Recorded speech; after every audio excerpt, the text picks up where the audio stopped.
Hello again, my food fans! I am once again bringing you a food you fear and showing you how to handle it. Today we have cauliflower. This should not be a feared vegetable. Trust me, it can be so amazing. In case you hear background noise, I have two sous chefs today. The twin babies I keep telling you about. Emma, Belle, hi! Say hi! Hi, baby! They're eating blackberries, so they look so purple and strange.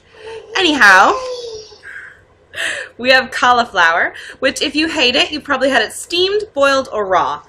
Raw, it tastes flavorless and yet still bitter. Steamed, it's mushy and slimy and flavorless yet bitter. And boiled, it's obviously just disgusting, flavorless mush. However, when you roast it, you bring out a natural nuttiness, a natural sweetness. It takes on the same texture as pasta. It's amazing. All you have to do is roast it very simply, toss it with pesto, and you've got a great cauliflower side dish.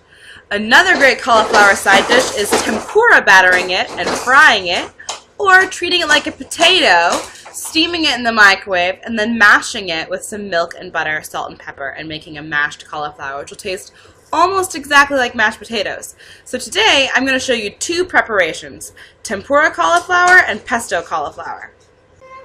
So I've diced up my cauliflower into teeny tiny pieces, about the same size as macaroni noodles, stalks and all, because it's going to take on the texture of pasta in this preparation. I've sprayed a pan with cooking oil, just with the regular old cooking spray. I'm not going to use any olive oil or anything because we're tossing this in pesto. No need to double oil, just use your trusty cooking spray. So I'm going to lay this on the pan. I'm going to roast it in the oven at 450 until it is browned on the outside and tender on the inside. And then all I have to do with it is just toss it in that pesto, and it's going to be very, very tasty. Second preparation starts just as simply with 1 cup of rice flour and, believe it or not, 1 cup of seltzer water. You can also use beer, you can use unflavored sparkling water, you can use champagne if you are crazy rich. You can do whatever you want, anything bubbly. You're going to mix it together with a whisk or a fork, whatever you happen to have around. I'm going to use a whisk until you have a very thin, foamy batter. I'm going to add a little bit of salt to mine. There we go. Just a pinch of salt.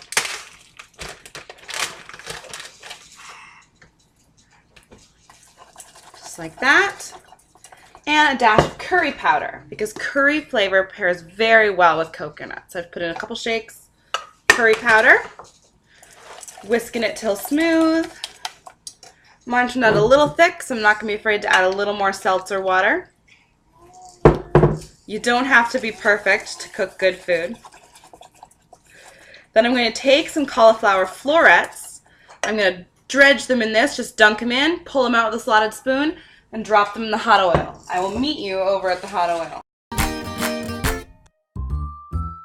So here you can see my cauliflower being lightly fried in this pan here. I like to use coconut oil because coconut oil has a very high burn point. So you can use high heat and you won't end up with a scorched mess in your pan. It's really, really versatile, and it gives that nice coconut flavor to your curry cauliflower, which is not unwelcome there. So I'm going to pull these out and start my next batch.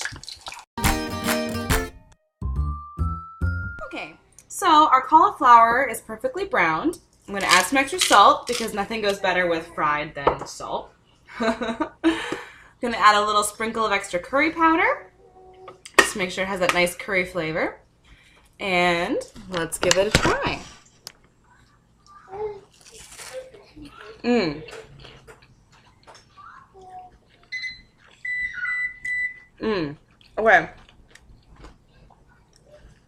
Tell your kids it's a chicken nugget. They won't know the difference. The cauliflower inside becomes so meltingly tender.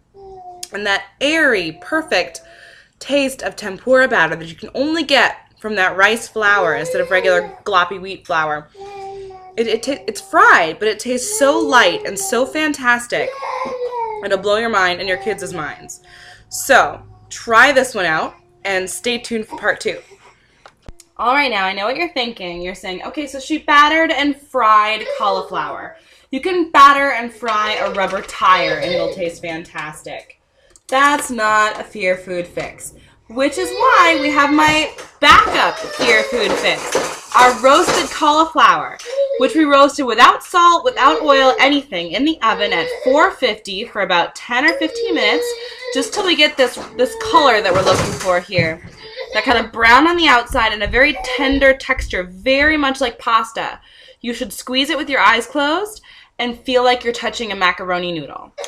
Then we're going to take a scoop of store-bought pesto, 2 scoops of store-bought pesto. This is 1 head of cauliflower, 2 big old scoops of store-bought pesto, and we're just going to stir it together until it looks like a bowl of pasta. Now you can serve this on crackers, you can serve it plain as a side dish, you can put slivered ham in it, prosciutto if you've got it, and treat it as though it were a pasta. Add some roasted red pepper slices, some piquillo pepper slices, whatever you want. It's perfect. Pesto's really salty, so a shake of Parmesan cheese is really all you need. But let's take a bite here and see what we think.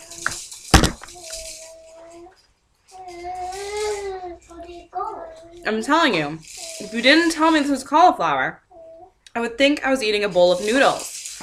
Now put that in front of your kids. They'll eat healthy food all the time. Tess, do you want a bite?